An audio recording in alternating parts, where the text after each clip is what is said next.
63 milioni di euro sul territorio padovano per 2000 profughi fino alla prima metà del 2019. Questa è la cifra stanziata per il primo lotto del bando della Prefettura per l'accoglienza diffusa.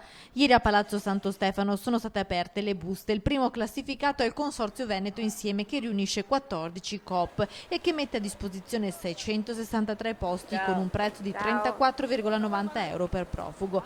Ecco Officina, la COP piglia tutto. Al centro di un'indagine per precedenti bandi invece scivola al quarto posto. Si attende ora il 14 marzo per conoscere chi si aggiudicherà il secondo lotto del bando da quasi 24 milioni di euro per gestire gli 800 profughi dell'hub di Bagnoli. A San Siro intanto esplode la bufera per le parole del sindaco Milan, che denuncia un incremento della prostituzione tra i profughi. Nell'ex base in questi giorni ci sono stati nuovi arrivi e si sfiorano le 800 presenze. Nell'ultimo anno in Italia sono stati rintracciati 41.000 stranieri irregolari, ma solo 18.000 sono stati rimpatriati. I dati sono stati diffusi oggi dal capo della polizia Gabrielli. Nel 2016 i fotosegnalamenti sono al 100%. Gabrielli critica l'Europa: abbiamo rispettato gli impegni sui migranti, ma Bruxelles ci ha lasciato in braghe di tela, ha detto il capo della polizia.